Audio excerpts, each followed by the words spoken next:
Hi everyone, I'm Alicia living in Paris, and today I'm so excited to do this video.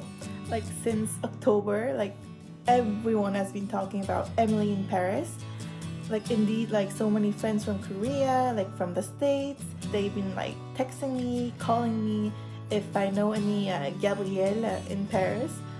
And I also have so many friends who told me they hated this one. Some of my friends told me they couldn't even go through series number 1, episode number 1, because it's full of cliche. But honestly, for me, it was just so interesting to see French insight, French comments, and Americans point of view and Koreans point of view.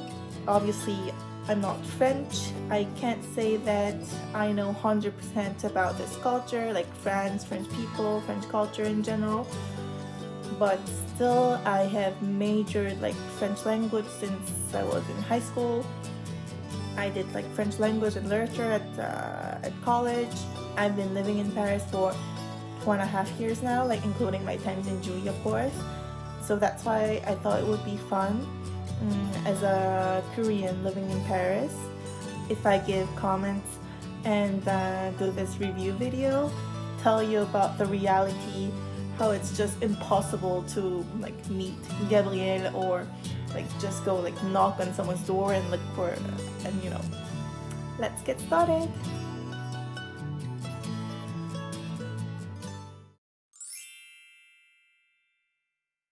There are so many buildings without an elevator, so you gotta get used to it, but I would still get an apartment with a lift. Otherwise, it's such a struggle every single day. This is the 4th floor. In France, first the ground floor, then the first floor, then the second floor, and so on. That's weird. Oh, c'est normal. In Korea as well, first floor, second floor, third floor. But in France, in Europe in general, it starts from ground floor, rez-de-chaussée, which is RDC. So rez-de-chaussée, premier étage, deuxième étage, troisième étage. So if it's written 5th floor, it means 6th floor for us, us Koreans or Americans. I mean, at this point, everyone knows about this. If you are moving to Paris, you should be knowing about this little basic stuff. That's why I was come on. Chambre de Bonne now? Chambre de Bonne. It means the room for the housekeeper. The top 2 floors were typically reserved for the servants. The space is small, but the view...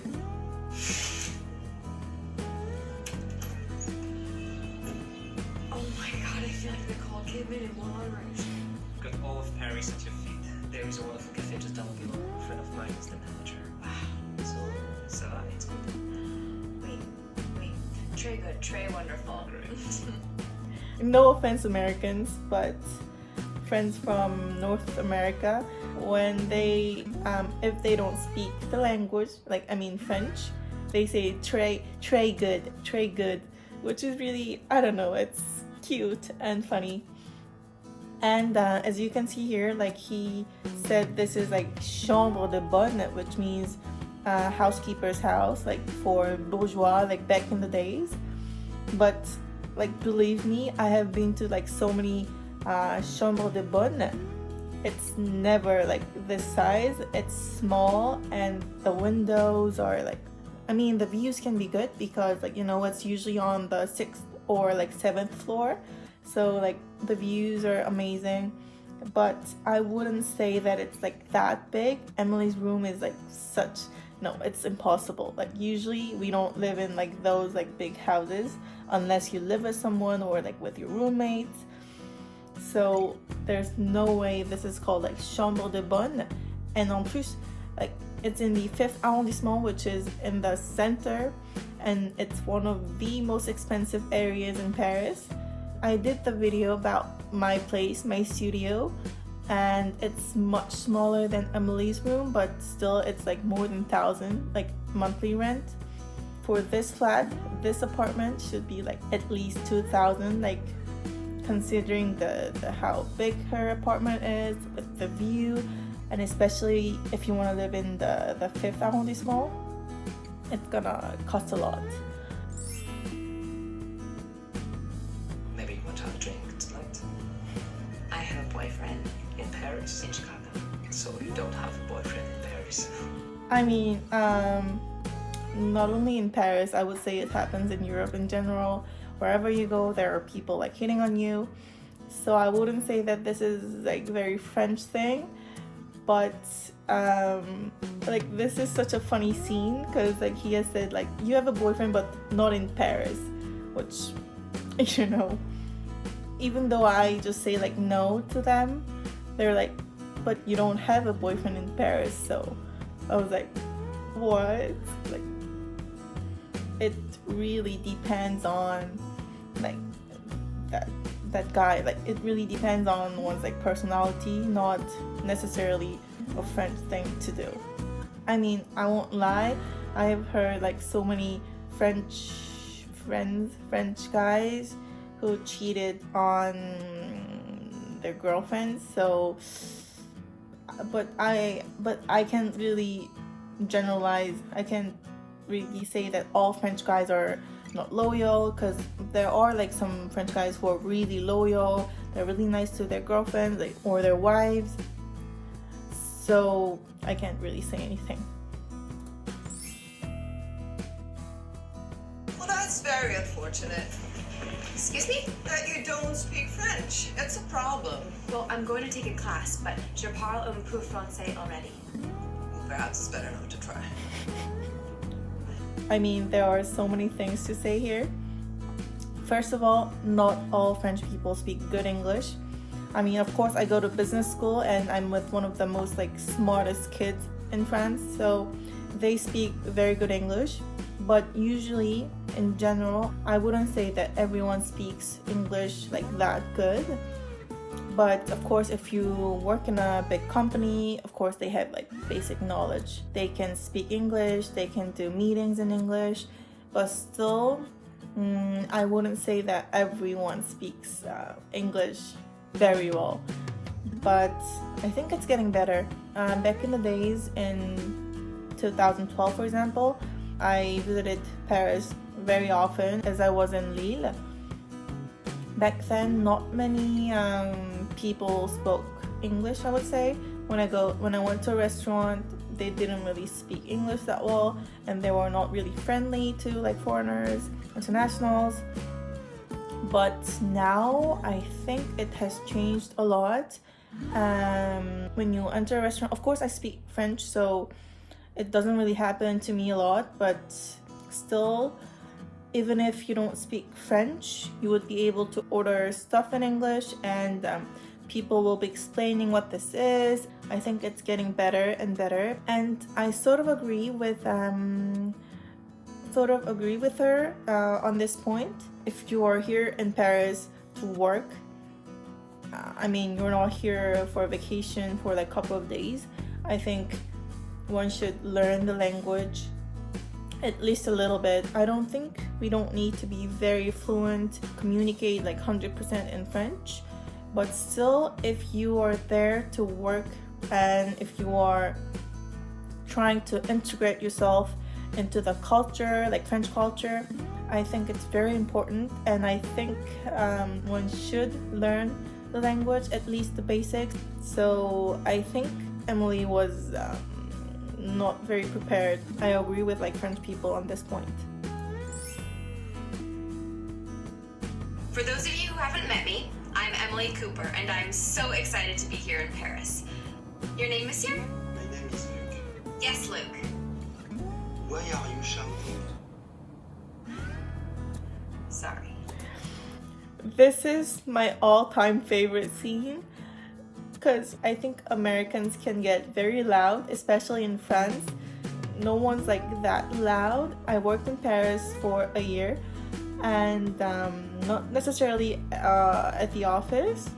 People from North America, they are quite loud. Like, no offense, I have like very close friends from North America, but compared to French friends, they speak out loud, and I don't know, like, it gets loud, and for me as well, I don't like people like yelling or speaking out too loud. When I like saw this, I was like, I mean, like I told you, that's why it's not only about like French culture, but like Americans like are seen very loud, especially in French culture. So it's quite funny. This can't be happening. Come on. Sorry, I thought this was my apartment. Floor? This is the 4th floor. 5th floor. Right. Merci. I'm Emily. Emily Cooper, your new neighbor. American. We from Chicago. Gabriel. French. From Normandy. First of all, it is so stupid making like that kind of mistake. Maybe she was like doing that on purpose. She's been like knocking on Gabriel's door like several times, and we know that it's on purpose. It's very intentional. I mean, that's Gabriel. She's just like pretending that she doesn't know how to count until 5. Like every time I see this scene, I'm like, oh my god, Emily, like can you just count, or like tell him already that she's so in love? I mean, it's impossible. Like first of all, if you're living in Chambre de Bonne, you need to go all the way up. There's no way making such mistake.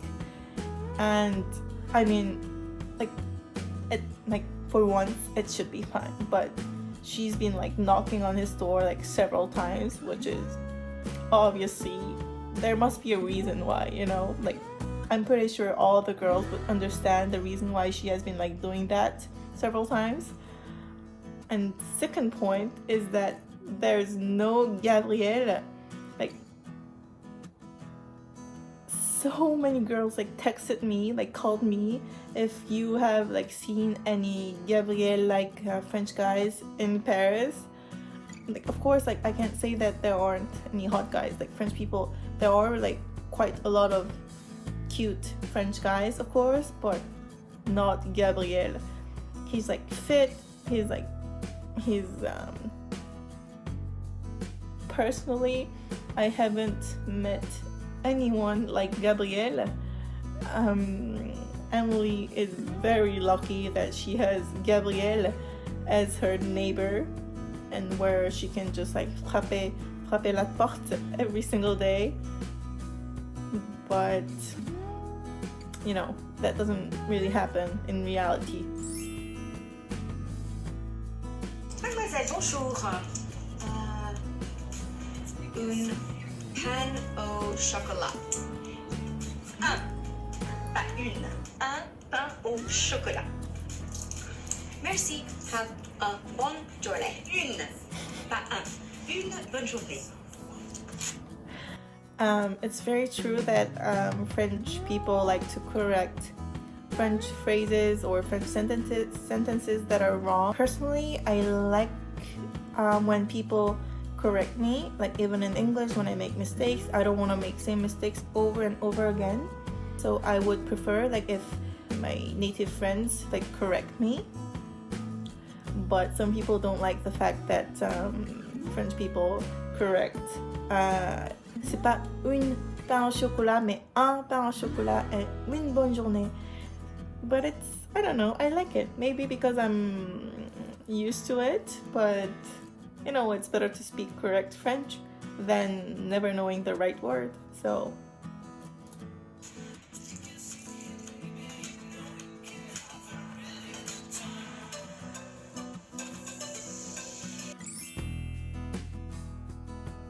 Are we closed today, or is there a national holiday that I don't know about? Because I've been hanging around here for 2 hours, and then What are you doing? I've been here since 8:30. Pourquoi? We open at 10:30. it really depends on like where you work in. Depends on the industry, and you know, it really depends. Because you know, when you work in consulting firms or like in like banking industry, you can never be late. You need to be on time.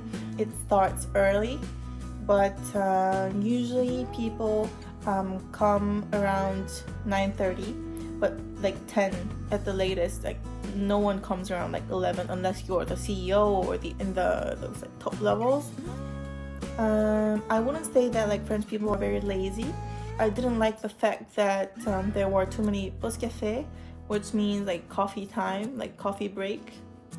But still, they wake up early. Some people like work from 8 in the morning. I've seen like French colleagues who work super hard, like until like midnight, like until 2-3 in the morning, and very efficient. But of course, there are like French friends who are always late, not very efficient. So like it really depends, and it really depends who you work with, which industry you are in. But compared to like Germans or Asians, they're quite late because we like everything to be, you know, if it starts at 9, you should be there like by 8:50, like 55 at the latest. But you know, there's like French time. I mean, I've only worked in 2 companies in Paris, so I can't say that I know everything. But still, I would say that at 10, almost everyone's there. And I agree with the fact that many French people smoke. You can see so many people who smoke, but like no one smokes in the office and like in the restaurant. If you want to smoke, you have to be seated outside. Terrasse, I think it has been forbidden to smoke inside, like since I don't know when exactly, but still it's forbidden. At least that's what I know. So French people still smoke inside the office. No, that's not possible. If you want to smoke, you have to go outside at least.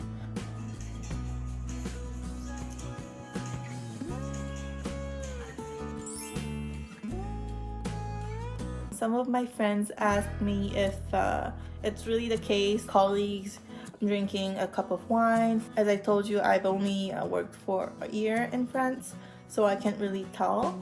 But of course it happens, like during team lunch or time to time. There are some occasions where we order a bottle of wine or like Beaujolais Nouveau, like when it comes out between the team or when it's included in lunch menu. It really depends on the company, of course, but some people tend to have longer lunchtime. There are people enjoying a glass of wine. It's their culture, and I wouldn't judge them because like they're not gonna get drunk during lunch and then like go back to their offices and do nothing. But still, time to time, it could happen, but it doesn't happen every single day. Honestly, I personally enjoyed the show like myself, and of course it's full of cliche, and most of the things it doesn't really make sense, you know. But still, it's a Netflix show, and during this pandemic, it's really hard to like move around. Not many people are coming to Paris anymore. There aren't many tourists, so I still think it was a good getaway for us going through this like hard time. So I have just reviewed the episode number 1 with you, and hopefully, I truly hope that the year 2021 would be much better than this year, and especially for the ones who were planning to and who are planning to visit Paris or Europe. Hopefully it will be possible to travel, and let's stay positive.